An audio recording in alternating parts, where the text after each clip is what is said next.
نہیں جانتے۔ اے بیٹو، یوں کرو کہ ایک دفعہ پھر جاؤ اور یوسف اور اس کے بھائی کو تلاش کرو، اور اللہ کی رحمت سے نا امید نہ ہونا کہ اللہ کی رحمت سے تو کافر لوگ ہی نا امید ہوا کرتے ہیں۔ پھر جب وہ یوسف کے پاس گئے تو کہنے لگے کہ اے عزیز، ہمیں اور ہمارے اہل و عیال کو بڑی تکلیف ہو رہی ہے، اور ہم یہ تھوڑا سا سرمایہ لائے ہیں، آپ ہمیں اس کے عوض پورا غلہ دے دیجئے اور ہم پر خیرات کیجئے کہ اللہ خیرات کرنے والوں کو ثواب دیتا ہے۔ یوسف نے کہا، تمہیں معلوم ہے کہ جب تم نادانی میں پھنسے ہوئے تھے تو تم نے یوسف اور اس کے بھائی کے ساتھ کیا کیا تھا؟ وہ بولے، کیا واقعی تم ہی یوسف ہو؟ انہوں نے کہا، ہاں میں یوسف ہوں، اور بن یامین کی طرف اشارہ کر کے کہنے لگے، یہ میرا بھائی ہے، اللہ نے ہم پر بڑا احسان کیا ہے۔ جو شخص اللہ سے ڈرتا اور صبر کرتا ہے تو اللہ نیکوکاروں کا اجر ضائع نہیں کرتا۔ وہ بولے، اللہ کی قسم، اللہ نے تم کو ہم پر فضیلت بخشی ہے، اور بے شک ہم خطا کار تھے۔ یوسف نے کہا کہ آج کے دن تم پر کوئی ملامت نہیں، اللہ تم کو معاف کرے، اور وہ سب سے بڑھ کر رحم کرنے والا ہے۔ یہ میرا کرتا لے جاؤ، پھر اسے والد صاحب کے منہ پر ڈال دینا تو وہ بینا ہو جائیں گے، اور اپنے تمام اہل و عیال کو میرے پاس لے آؤ۔ اور جب قافلہ مصر سے روانہ ہوا تو ان کے والد کہنے لگے کہ اگر مجھ کو یہ نہ کہو کہ بوڑھا بہک گیا ہے تو مجھے تو یوسف کی بو آ رہی ہے۔ وہ بولے کہ واللہ آپ اسی قدیم غلطی میں مبتلا ہیں۔ مگر جب خوشخبری دینے والا آ پہنچا تو اس نے کرتا ان کے منہ پر ڈال دیا، سو وہ بینا ہو گئے، اور بیٹوں سے کہنے لگے، کیا میں نے تم سے نہیں کہا تھا کہ میں اللہ کی طرف سے وہ باتیں جانتا ہوں جو تم نہیں جانتے؟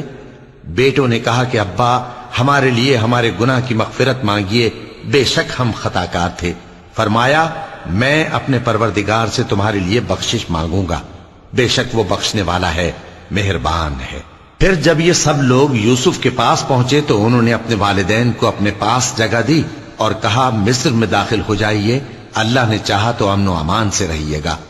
اور اپنے والدین کو تخت پر بٹھایا، اور سب ان کے آگے سجدے میں گر پڑے۔ اور اس وقت یوسف نے کہا، ابا جان، یہ میرے اس خواب کی تعبیر ہے جو میں نے پہلے بچپن میں دیکھا تھا۔